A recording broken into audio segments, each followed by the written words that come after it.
I think it's somebody's choice, isn't it? If they want to smoke, they can smoke, can't they? I don't smoke, I don't care. I think it's a good idea. Well, I think it should be up to individual. And I am an ex-smoker. I've not smoked for 10 years. I like the smell of them. But I think it should be up to individual. Freedom of choice. I don't smoke, so it's good for me, I think. Smoking's an addiction like other things. However, it's a preference. If it makes you feel good, smoke.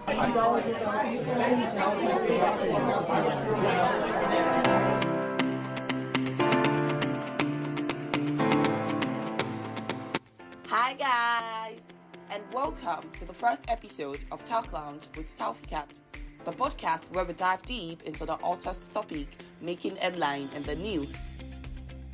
On today's episode, we'll be shining a spotlight on a proposed smoking ban that is currently making headlines.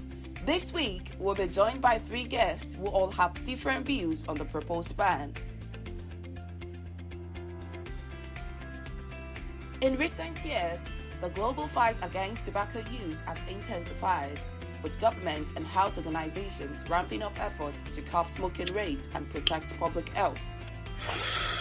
One such initiative gaining traction is the proposal to ban smoking for individuals born after 2009. If passed, this legislation will mean that anyone born after January 1st, 2009 would be prohibited from purchasing or using tobacco products. But what are the arguments for and against such a ban, and what potential could it have in society, public health and individual freedoms? We need to keep our eye on the big prize. We've talked about the evidence and statistics in relating to smoking. This would be a world-leading piece of legislation, and we urge you to, in Parliament, pass it in full with the scope that's recommended by the government. And I think future generations would look back and you would be leaving an incredible legacy of health, wealth and a healthy country.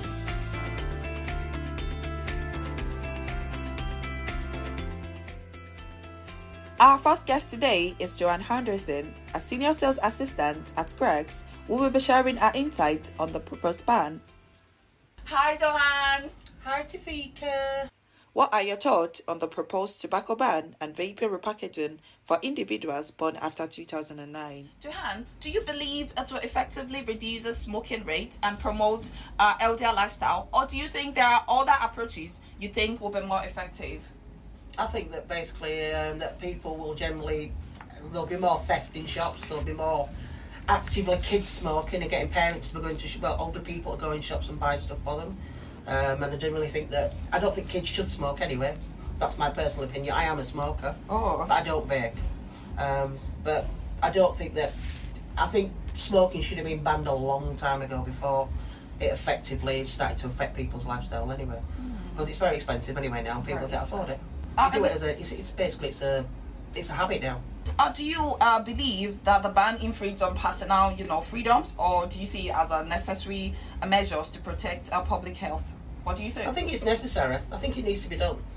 Something needs to be put in place because kids are literally vaping now at 12 and 13-year-old. So you think it's kind of like infringing their freedoms? I don't think it's infringing the freedoms. I just think that basically it should obviously stop the majority of kids that are vaping from doing it.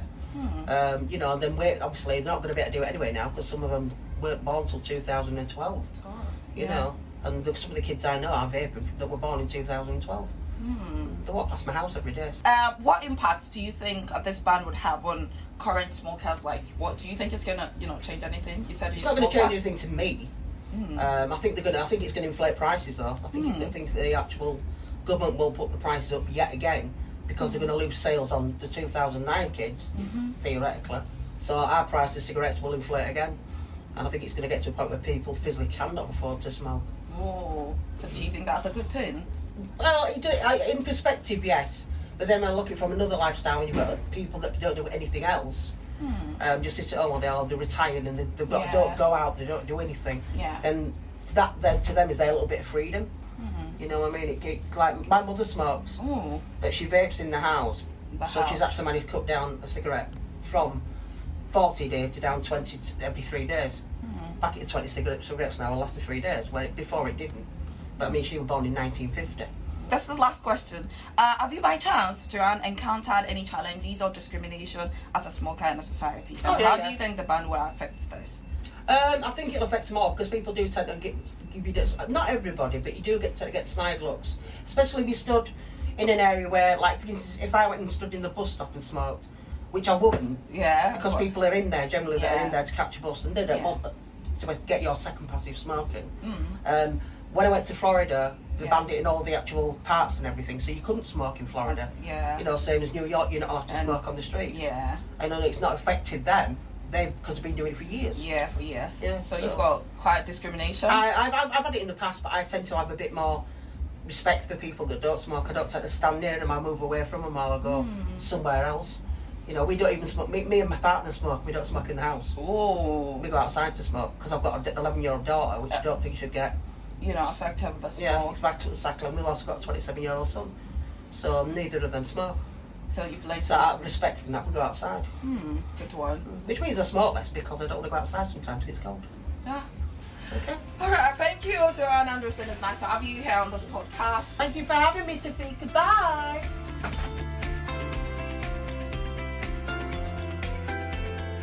Next up, we have Dr. Olufemi Olutayo, a consultant psychiatrist at the Oxford Health Foundation.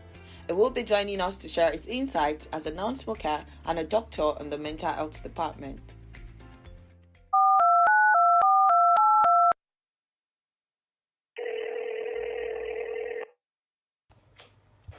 Hi, Doctor. So my first question for you is, as a non-smoker and advocate for public health, do you support the proposed smoking ban? Yes, I do. I think it's a fantastic idea because the impact of smoking it's devastating and it's long-standing because people get addicted to it, so it's difficult to come off it. So it's better to stop people from actually starting to take it. So having a whole generation of people who don't actually smoke is a great idea. It will save the NHS a lot of money, it will give them good health, and it will impact positively on the society at large. What do you see as the primary benefit of implementing such a ban? Well, I think the health benefit is tremendous. We have a whole gamut of different health conditions that are related to smoking. Lung cancer is one of the most notable ones. There are other conditions associated with smoking. A whole lot of chest conditions like emphysema. There are other conditions in the body that's affected other type of cancer that can be that's linked to smoking. And when it comes to mental health, smoking can impact on people's behavior. It can affect level of medication in the body. There are some medications in the body that if you smoke, it decreases the level because they are processed, they are metabolized in the liver. So smoking affects the way the body handles this medication. So they might not be effective if you smoke with them.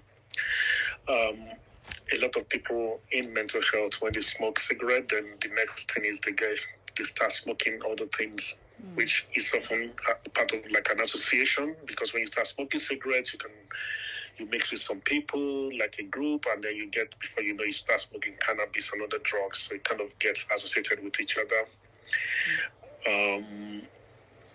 In terms of your mental well-being, it just makes you're not fit. It doesn't, in terms of physical fitness. When people smoke, they're not able to do enough exercise. They're not able to live a healthy lifestyle. There is an argument on this tobacco ban and vape ban. Particularly, there are arguments that focus on personal freedoms and individual choice. Do you think it revolves around that? Do you think the bill is trying to infringe on people's privacy? Yes, there is an argument against people's rights to make personal decisions about what they want to do. It is true that as an adult, you have a right to decide what you want to do, but the government has a duty to protect the public.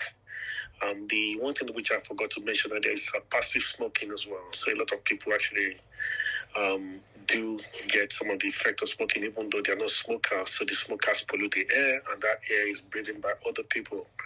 So I think over the years we've seen the government making legislations to move people away from smoking. Initially, you can't smoke in a public place, for example, in prisons, in hospitals, in schools. You can't smoke in all those public places.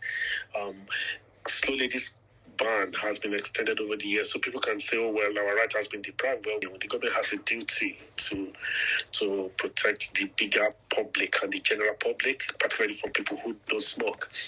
And I think the benefit far outweigh the human rights argument. Some MPs have voted against this bill of banning smoke for people born after 2009. Do you believe their stance is justified, or do you see it as a setback for public health efforts? There are many people that have strong views about things. I mean, each person have their individual views and their values that they protect and they cherish, and they don't want to cross a certain line. So I know that as a member of the party, some of them are very much into less public intervention. They are conservative. They don't want the government telling people to what to do. They want the people to make individual choices and to take responsibility. But I think that's what democracy is about. If the majority wants it, then they should get it. And I think, I'm not going to say they are wrong. They are perfectly entitled to their view, but the majority should have their way. Well, thank you very much, Doctor, for joining us today on this podcast. We look forward to hear from you again. Thank you. Have a great day. My pleasure. Thanks for having me.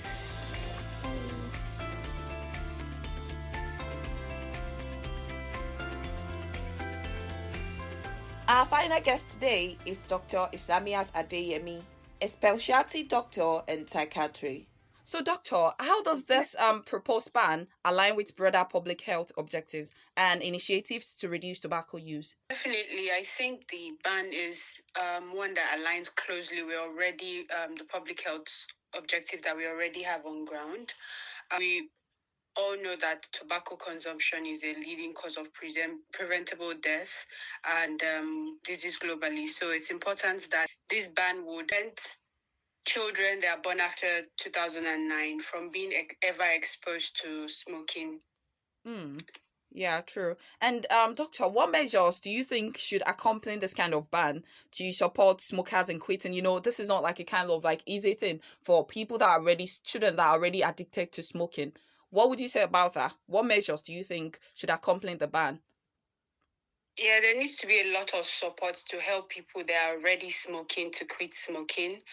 And one of the things that I think is very important is also to look at the health equity aspect and ensure that this ban is able to, cover people that are disproportionately marginalized and possibly people living with mental health conditions, people with lower socioeconomic status. They are known to be more affected by smoking, and it will be important to actually reach those people and get them to the point where they are not part of the statistics when it comes to smoking, especially with the death and preventable diseases that is associated with it. So it will be very important that there is equitable access to all the support that will be provided to people that need to stop smoking. And do you by chance foresee any potential challenges in this ban? Yeah, there might be some challenges. I mean, with the tobacco industry, we know that they are quite powerful and there could be some pushback of sorts. And I've also thought about the possibility of, because maybe there is some type of scarcity or some type of illegality. There could be some type of a black market for tobacco that could become another problem that I would have to deal with. But this does not mean that we shouldn't, of course, push ahead with trying to get a smoke-free society. So there will always be problems, but I'm sure that there are things that we can always approach and find solutions to as they come. What do you now see as the long-term outcomes or public health benefits resulting from this legislation? I mean, it's definitely going to be positive outcomes that will come out of this. I mean, when we're reducing smoking prevalence, we are reducing the exposure of people to secondhand smoke. So we should, generally be seeing a decline in smoking-related diseases such as lung cancer, heart disease, respiratory conditions. We'll definitely see a significant decline in those conditions. Yeah, there's going to be an improvement in the overall well-being of the society if we're able to get this done. Thank you very much, Dr. Islamiyah, for joining us today on the podcast. Bye. And that wraps up today's episode. Don't forget to tune in next time for more exciting content. Until then, stay curious, stay inspired, and most importantly, stay awesome. Take care and see you next time.